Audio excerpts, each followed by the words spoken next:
Assalamualaikum warahmatullahi wabarakatuh. Perkenalkan, nama saya Siva Sabira dengan NIM 23021040212 dari kelas B.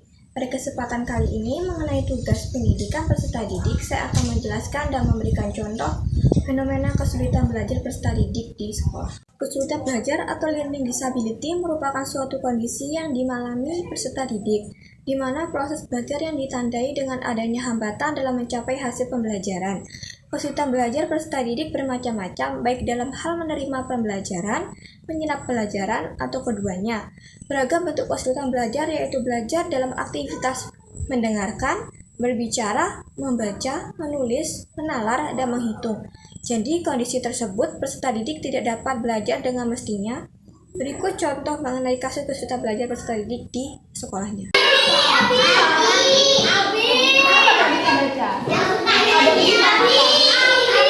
Gambarnya apa? Acak-acak gambarnya. Iya.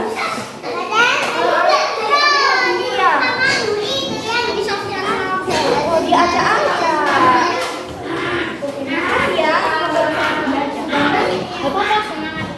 Nah, dari kasus tersebut dapat disimpulkan bahwa salah satu siswa dari SD Asyafa'ah belum bisa membaca yang disebabkan karena disleksia. Disleksia merupakan gangguan dalam proses pembelajaran yang ditandai dengan kesulitan membaca, menulis, atau mengeja. Penderita disleksia akan kesulitan dalam mengidentifikasi kata-kata yang diucapkan dan mengubahnya menjadi huruf atau kalimat. Salah satu bentuk cara mengatasi disleksia adalah dengan melakukan pendekatan edukatif khusus. Peran tenaga pendidik untuk mengatasi siswa disleksia yaitu yang pertama, dalam proses pembelajaran, anak disleksia disamakan dengan anak normal, memberikan dampingan khusus di dalam kelas, menggunakan media pembelajaran yang menarik, serta menggunakan metode pembelajaran bagi siswa disleksia seperti metode multisensori. Metode ini mendayagunakan kemampuan visual atau auditory, atau kemampuan pendengaran, kinestetik, atau kesadaran, gerak, dan juga taktil atau perabaan pada siswa. Untuk praktiknya, siswa diminta menulis huruf-huruf di udara dan di lantai, membentuk huruf dengan plastising.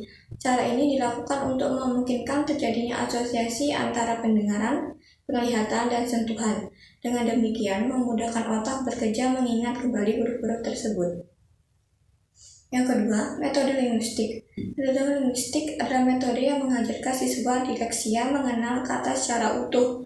Metode ini menekankan pada kata-kata yang mirip dan adanya penekanan tersebut diharapkan dapat membuat siswa mampu menyimpulkan sendiri pola hubungan atau huruf dan juga bunyinya. Dan selanjutnya, metode fonik atau bunyi. Metode ini merupakan metode pengajaran membaca yang berkaitan dengan bunyi, di mana huruf ini terdiri dari huruf vokal dan konsonan yang digabungkan menjadi satu suku kata atau kalimat. Misalnya huruf B yang dibunyikan F dan huruf C yang dibunyikan H. Yang kedua, memahami kondisi siswa, membangun rasa percaya diri siswa, dan terus-menerus berlatih membaca. Guru juga menggunakan metode ejaan dan metode latihan yang mempengaruhi siswa.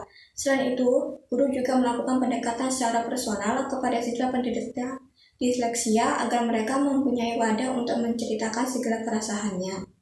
Dan yang ketiga, memberikan pengajaran perbaikan atau remedial, memberikan kegiatan pengulangan bahan materi atau pengayaan, memberikan motivasi belajar, mengembangkan sikap dan kebiasaan belajar yang baik.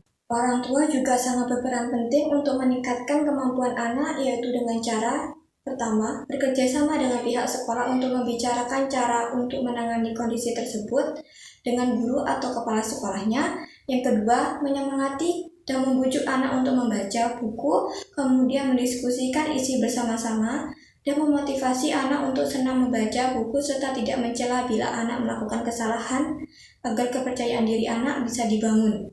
Dan yang ketiga, membuat suasana belajar yang menyenangkan. Proses pembelajaran pada anak disleksia dapat berlangsung sangat panjang dan melelahkan. Untuk itu, orang tua perlu membangun suasana belajar yang menyenangkan agar anak sangat semangat belajar.